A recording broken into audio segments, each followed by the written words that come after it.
हुकूमत का मौलाना को मनाने का जतन। वजीर आजम और मौलाना फजलुर रहमान की मुलाकात। शहबाज शरीफ ने हुकूमत में शामिल होने की दरख्वास्त की। मुलाकात की अंदरूनी कहानी सामने आ गई। जराये के मुताबिक मौलाना ने धांधली के जिम्मेदारान के खिलाफ कार्रवाई का मुतालबा कर दिया। बोले, जिम्मेदार लोग गारंटी दें आइंदा धांधली नहीं होगी। वफूद की सतह पर मुलाकात के बाद शहबाज शरीफ और मौलाना फजलुर रहमान 1-on-1 भी मिले।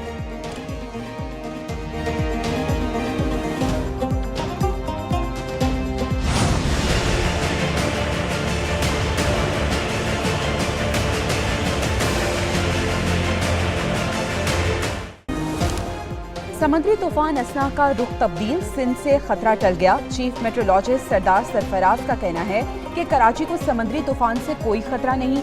समुद्री तूफान का रुख ओमान की जानिब है। उधर माहीगीरों को 1 सितंबर तक समंदर में जाने से गुरेज करने की हिदायत। डीजी मेट साहबजादा खान का कहना है कि अगले 3-4 दिन इसकी शिद्दत बरकरार रहेगी।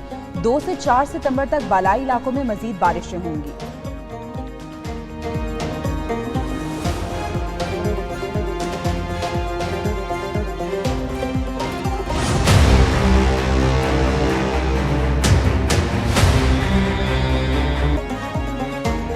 पहले बारिशें फिर समुद्री तूफान, कराची इंतजामिया का इम्तिहान। शहर कायद बादलों और तेज हवाओं की लपेट में, बारिशों का सिलसिला ताहाल जारी। नशेबी इलाके पानी में डूब गए। हब डैम मुकम्मल भरने के करीब। सतह आब 339 फीट होने पर स्पिलवे खोले जाएंगे। तूफानी हवाओं ने हर चीज मलियामेट कर दी। दरख्त जड़ों से उखड़ गए। बिजली के पोल भी जमीन बोस। वाटर कॉर्पोरेशन के मुख्तलिफ सीवरेज की लाइनें धंस गई। महकमा मौसमियात की मजीद बारिशों की पेशगोई। उधर मौसमी सूरत हाल के बाइस सरकारी और निजी स्कूल्स बंद रहे।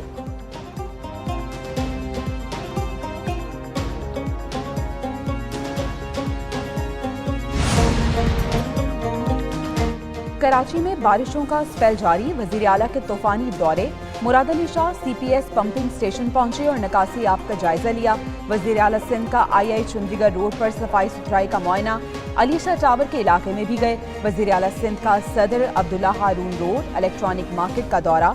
सड़कें साफ और क्लियर होने पर इजहार इत्मीनान। वजीर बल्दियात सईद गनी और मेयर कराची भी हमरा थे। वजीर आला सिंध ने नर्सरी पर नाले का मुआयना किया।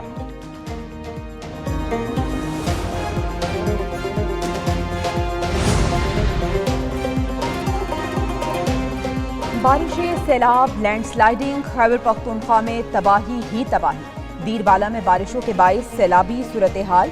कुमराट में 100 से ज्यादा अफराद सैलाबी रैले में फंस गए। इमदाद के मुंतजिर। उधर पातराक में शदीद बारिश के बाइस घर पर मिट्टी का तोदा गिर गया। 12 अफराद मलबे तले दबकर जाँ बहक। लाशें निकाल ली गईं। मरोई नाले में सैलाब आने से अपर और लोए चित्राल का जमीनी राबता मुनक़ता।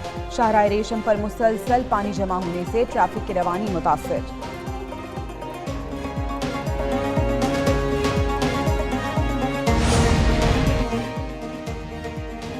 बलूचिस्तान में तूफानी बारिशों के बाद सैलाबी सूरत हाल। 10 अज़ला को आफत ज़दा करार दे दिया। PDMA की मुतल्लिका ज़िला इंतजामिया को इक़दामात उठाने की हिदायत। झलमक्सी में लेविस चौकी सैलाबी रैले में बह गई। गंदावा और गिरदोनवाह में कच्चे मकानात गिर गए। नसीराबाद में रेलवे ट्रैक बरसाती पानी में डूब गया। संजावी के पहाड़ी इलाकों से सैलाबी रैले से राबता सड़कें बंद। डेरा मुराद जमाली की कच्ची आबादी में मकानात मुनहदिम। नदी नालों में तोगयानी। बिजली के फीडर स्ट्रिप कर गए।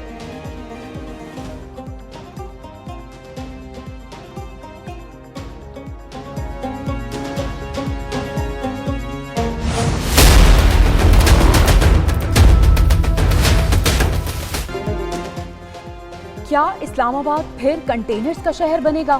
तहरीक इंसाफ का 8 सितंबर को हर सूरत जलसे का फैसला। इंतजामात के लिए कमेटियां तश्कील दे दी गईं। जराये के मुताबिक लाहौर में 15 सितंबर का जलसा 22 सितंबर को होगा। ईद मिलादुन्नबी सल्लल्लाहु अलैहि वसल्लम की वजह से तारीख तब्दील की गई। कोर कमेटी की बानी तहरीक इंसाफ के साथ जेल इंतजामिया के रवैये की मजम्मत। बलूचिस्तान के हालात पर भी तशवीश का इजहार किया गया। अरकान ने कहा, हुकूमत बलूचिस्तान के हालात को संजीदगी से कंट्रोल नहीं कर रही। PTI अगला जलसा नहीं करेगी। गवर्नर KP फैसल करीम कुंडी का दावा। एक न्यूज के प्रोग्राम जवाब दो में गुफ्तगू करते हुए बोले, बानी PTI हर सूरत NRO चाहते हैं और पार्टी चाहती है कि वो जेल में रहें। PTI वफ्द की मौलाना से मुलाकात बारे बोले, JUI और PTI में गैर फितरी इत्तेहाद बनने जा रहा है। दोनों पार्टियां एक दूसरे के हवाले से परेशान हैं। फैसल करीम कुंडी का एक बार फिर KP हुकूमत पर करप्शन का इल्जाम। कहा, इनका सिर्फ 1 पॉइंट एजेंडा करप्शन है।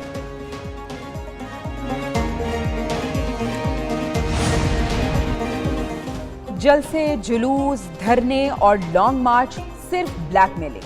बानी पीटीआई एनआरओ चाहते हैं। नून लीगी रहनुमा तलाल चौधरी का दावा, कहा बानी पीटीआई की कॉल पर कोई बाहर नहीं निकला। पीटीआई किसी के कंधे पर बैठकर इक्तदार चाहती है।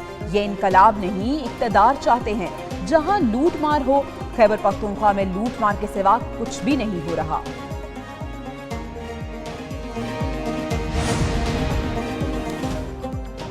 पीटीआई ने पुरतशद्दुद एहतजाज करके अपने गिर्द दायरा खुद लगाया। बानी पीटीआई ने इतराफ किया कि जमान पाक में पेट्रोल बम इस्तेमाल किए गए।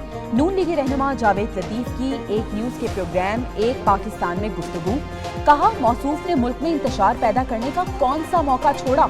अगर मुजरिमों को सजा नहीं देंगे तो इंतशार के दरवाजे खुलेंगे।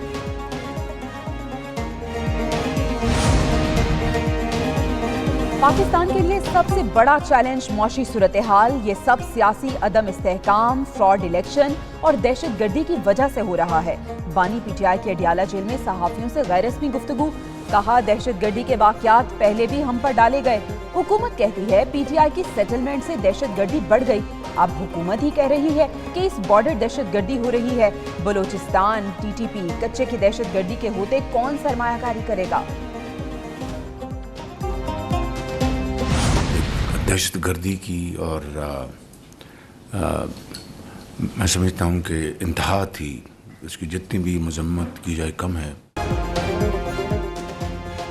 वज़ीर आज़म मुल्क दुश्मनों से आनी हाथों से निपटने के लिए पुरअज़्म। शहबाज शरीफ का कहना है कि पाकिस्तान के दुश्मनों से मुज़ाकरात नहीं होंगे। बलूचिस्तान में दहशतगर्दी की इंतहा कर दी गई। खारजी अनासिर बलूचिस्तान में नफरत के बीज बो रहे हैं, इनसे बातचीत का सवाल ही पैदा नहीं होता।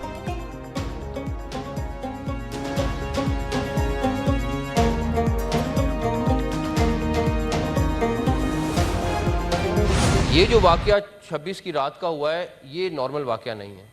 इसके पीछे पूरी प्लानिंग हुई है और सिर्फ एक बॉडी ने नहीं किया, एक दो ने मिल के किया है, दहशतगर्द तंजीमों ने मिल के किया है।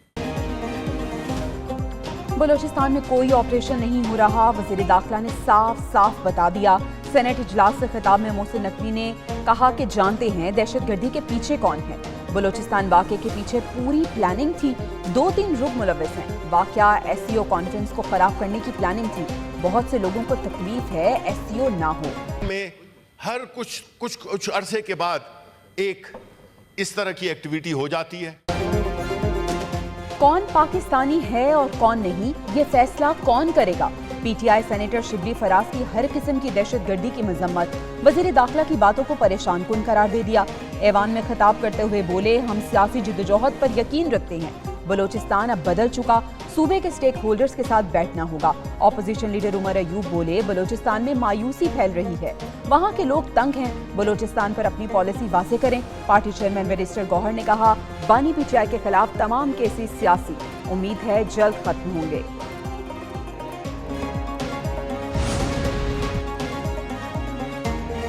कौमी असम्बली बनी मछली मंडी, विफाकी वजीर एहसन इकबाल की तकरीर के दौरान ऑपोजिशन का शोर शराबा, हंगामा आराई। ऑपोजिशन लीडर उमर अयूब और एहसन इकबाल में तलकलामी। विफाकी वजीर का पीटीआई पर अपने लीडर के लिए एनआरओ मांगने का इल्जाम, बोले हमने अमरीकी कांग्रेस में सेनेटर्स के पांव नहीं दबाए थे, जो कब्र उन्होंने दूसरों के लिए खोदी उसमें खुद गिर रहे हैं। हनीफ अब्बासी बोले, सियासी वर्कर जेल में जाकर चीखे मार रहा है, ये कैसी जेल है जिसमें खाना होटलों से आ रहा है।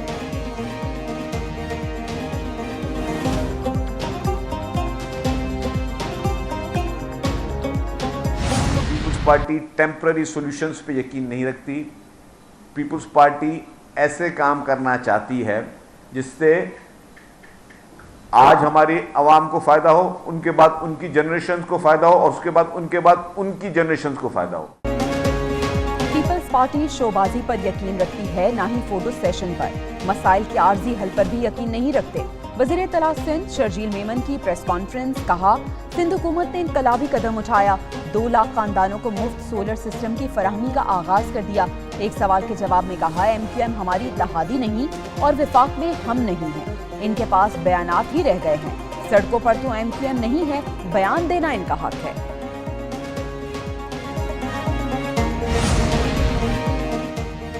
हालात को रात भर में नहीं बदला जा सकता, बदलने का आज़म और हौसला मौजूद है।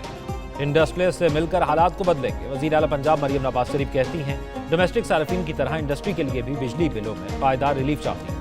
वज़ारत आला चैलेंजिंग जॉब, लोगों की जिम्मेदारी के एहसास से रात को नींद नहीं आती। वज़ीर आला पंजाब से एंटरप्रेन्योर्स ऑर्गेनाइजेशन के वक्त की मुलाकात, इंडस्ट्री के मसाइल हल करने के लिए आला सतह कमेटी बनाने की तजवीज़ पर इत्तफाक।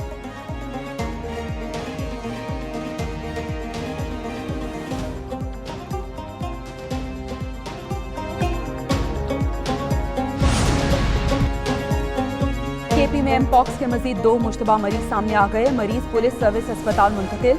महकमा सेहत के मुताबिक बादशाह खान इंटरनेशनल एयरपोर्ट में स्क्रीनिंग के दौरान मुसाफिरों में अलामात पाई गई। मुश्तबा मरीजों की मजीद स्क्रीनिंग और इन्वेस्टिगेशन का अमल जारी। खैबर पख्तूनख्वा में अब तक एमपॉक्स के 2 कंफर्म केसेज मौजूद हैं।